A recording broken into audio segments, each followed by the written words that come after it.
Assalamualaikum warahmatullahi wabarakatuh. Selamat datang di channel Al-Ajam. Pada pertemuan kali ini, kami akan menghikayahkan kisah Nabi Nuh berdialog dengan kaumnya.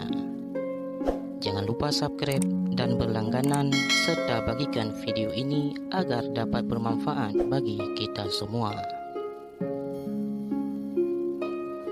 Nabi Nuh merupakan Nabi keempat sesudah Nabi Allah Adam, Nabi Syed dan Nabi Idris, dan keturunan ke-9 dari Nabi Adam. Ayahnya adalah Lamik bin Metushalih bin Idris. Nabi Nuh alaihi salam menerima wahyu kenabian dari Allah dalam masa fatrah, yaitu masa kekosongan di antara dua rasul, di mana biasanya manusia secara berangsur-angsur melupakan ajaran agama yang dibawa oleh Nabi yang meninggalkan mereka, dan kembali bersyirik meninggalkan amal kebajikan, melakukan kemungkaran dan kemaksiatan di bawah pimpinan iblis. Demikianlah kaum Nabi Nuh yang tidak luput dari proses tersebut.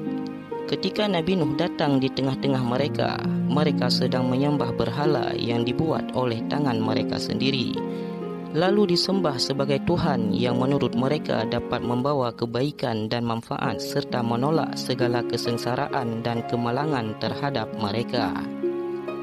Menurut kepercayaan mereka, berhala-berhala yang dipertuhankan itu mempunyai kekuatan dan kekuasaan gaib atas manusia. Lalu mereka menamai berhala-berhala itu menurut kehendak dan selera kebodohan mereka. Kadang-kadang mereka menamakan berhala mereka Wat dan Suwa, kadangkala Yaghut, dan bila sudah bosan dengan nama tersebut, maka digantikan dengan nama yang lain seperti Yatub dan Nasr. Nabi Nuh berdakwah kepada kaumnya yang sudah jauh tersesat oleh iblis laknatillah. Nabi Nuh menarik perhatian kaumnya agar melihat alam semesta yang diciptakan oleh Allah Subhanahu wa Ta'ala, berupa langit dengan matahari, bulan dan bintang-bintang yang menghiasinya, bumi dengan kekayaan yang ada di atas dan di bawahnya, berupa tumbuh-tumbuhan dan air yang mengalir yang memberi kenikmatan hidup kepada manusia, pergantian malam menjadi siang dan sebaliknya, yang semua itu dapat menjadi bukti dan tanda nyata akan adanya keesaan Tuhan yang harus disembah dan bukan berhala-berhala yang mereka buat dengan tangan mereka sendiri. Di samping itu, Nabi Nuh juga memberitakan kepada mereka bahwa akan ada ganjaran yang akan diterima oleh manusia atas segala amalannya di dunia ini.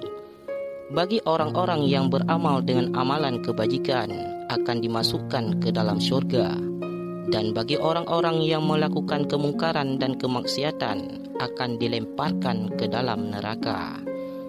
Akan tetapi, walaupun Nabi Nuh telah berusaha sekuat tenaganya dalam berdakwah kepada kaumnya dengan segala kebijaksanaan, kecakapan dan kesabaran, dan dalam setiap kesempatan, siang maupun malam, dengan cara berbisik-bisik atau cara terang dan terbuka, ternyata hanya sedikit sekali dari kaumnya yang dapat menerima dakwahnya dan mengikuti ajakannya, yang menurut sementara riwayat tidak melebihi bilangan 100 orang.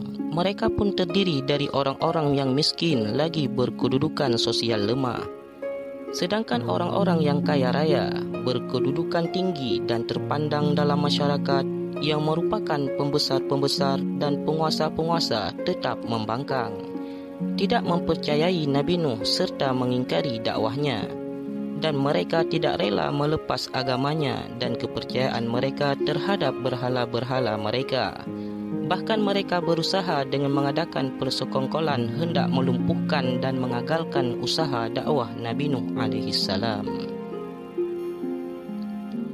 Mereka berkata kepada Nabi Nuh alaihi salam, "Bukankah kamu hanya seorang daripada kami dan tidak berbeda daripada kami sebagai manusia biasa?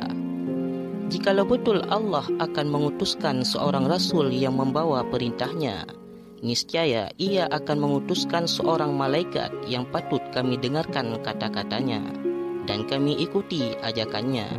Bukan manusia biasa seperti kamu yang hanya dapat diikuti orang-orang rendahan." Pengikut-pengikutmu itu adalah orang-orang yang tidak mempunyai daya fikiran dan ketajaman otak. Mereka mengikutimu tanpa memikirkan dan menimbangkan apakah benar atau tidaknya dakwah dan ajakanmu itu.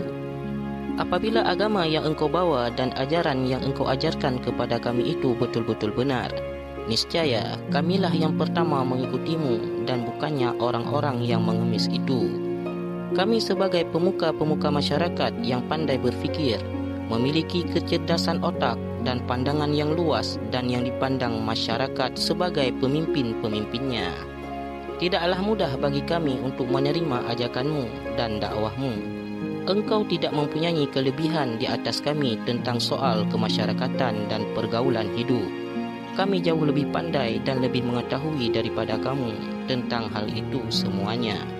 Anggapan kami terhadapmu tidak lain dan tidak bukan bahawa engkau adalah pendusta belaka. Nabi Nuh alaihissalam menjawab ejekan dan olok-olokan kaumnya. Adakah engkau mengira bahawa aku dapat memaksa kamu mengikuti ajaranku? Atau adakah engkau mengira bahawa aku mempunyai kekuasaan untuk menjadikan kamu orang-orang yang beriman? Jika kamu tetap menolak ajakanku dan tetap membuta tuli terhadap bukti-bukti kebenaran dakwahku dan tetap mempertahankan pendirianmu yang tersesat yang diilhamkan oleh kesombongan dan kecongkakan, aku hanya seorang manusia yang mendapat amanah dan diberi tugas oleh Allah untuk menyampaikan risalahnya kepada kamu. Jika kamu tetap berkeras kepala dan tidak mau kembali ke jalan yang benar dan menerima agama Allah yang diutuskannya kepadaku, maka terserahlah kepada Allah untuk menentukan hukumannya dan ganjarannya ke atas diri kamu. Aku hanya pesuruh dan rasulnya yang diperintahkan untuk menyampaikan amanahnya kepada hamba-hambanya. Dialah yang berkuasa memberi hidayah kepadamu dan mengampuni dosamu atau menurunkan azab dan seksaannya di atas kamu sekalian jika ia kehendaki. Dialah pula yang berkuasa menurunkan siksa dan azabnya di dunia atau menangguhkannya sampai hari kemudian. Dialah Tuhan pencipta alam semesta ini, Maha Kuasa, yang Maha Mengetahui, yang Maha Pengasih dan lagi Maha Penyayang. Kaum Nuh mengemukakan syarat dengan berkata, "Wahai Nuh, jika engkau menghendaki kami mengikutimu dan memberi sokongan dan semangat kepada kamu dan kepada agama yang engkau bawa, maka jauhkanlah para pengikutmu yang terdiri dari orang yang miskin dan hamba-hamba sahaya. Usirlah mereka dari pergaulanmu, karena kami tidak dapat bergaul dengan mereka dengan mengikuti cara hidup mereka serta bergabung dengan mereka dalam suatu agama dan kepercayaan. Maka bagaimana kami dapat menerima satu agama yang menyamaratakan para bangsawan dengan orang awam, penguasa dan pembesar dengan buruh-buruhnya, orang kaya yang berkedudukan dengan orang yang miskin dan papa?" Nabi Nuh menolak persyaratan kaumnya seraya berkata, "Risalah dan agama yang aku bawa adalah untuk semua orang yang tidak ada pengecualian, yang pandai maupun yang bodoh, yang kaya maupun yang miskin, majikan ataupun hamba sahaya. Di antara penguasa dan rakyat bisa semuanya mempunyai kedudukan dan tempat yang sama terhadap agama dan hukum Allah. Andai kata aku memenuhi persyaratan kamu dan meluluskan keinginanmu menyingkirkan para pengikutku yang setia itu, maka siapakah yang dapat kuharapkan akan meneruskan dakwahku kepada orang-orang ramai, dan aku tidak sampai hati menjauhkan orang-orang yang telah beriman dan menerima dakwahku. Dengan penuh keyakinan dan keikhlasan, dikala kamu menolaknya serta mengingkarinya orang-orang yang telah membantuku dalam tugasku, dikala kamu menghalangi usahaku dan merintangi dakwahku. Dan bagaimanakah aku dapat mempertanggungjawabkan tindakan terhadap Allah bila mereka mengadu bahawa aku telah membalas kesetiaan dan ketaatan mereka dengan sebaliknya? Karena semata-mata untuk memenuhi permintaanmu dan tunduk terhadap persyaratanmu yang tidak wajar dan tidak dapat diterima oleh akal dan pikiran yang sehat, Sesungguhnya kamu adalah orang-orang yang bodoh dan tidak berpikiran sehat.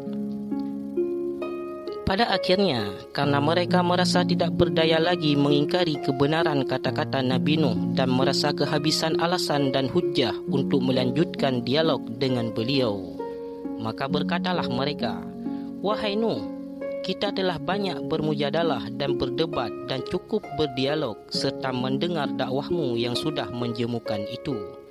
Kami tetap tidak akan mengikutimu dan tidak akan sesekali melepaskan kepercayaan dan adat istiadat kami, sehingga tidak ada gunanya lagi bagi kamu mengulang-ulangi dakwah dan ajakanmu dan bertegang lidah dengan kami. Datangkanlah azab yang kamu katakan itu jika kamu benar-benar orang yang menepati janji. Kami ingin melihat kebenaran kata-katamu dan ancamanmu dalam kenyataan, karena kami masih tetap belum mempercayaimu dan tetap meragukan dakwahmu." Begitulah kaum Nabi Nuh yang tidak mau beriman kepadanya, bahkan mereka mengingkari dan mencelakannya, sehingga Allah Subhanahu wa Ta'ala menurunkan azab kepada mereka berupa banjir yang besar, dan tenggelamlah mereka semua di dalam air bah itu. Wallahu a'lam bissawab.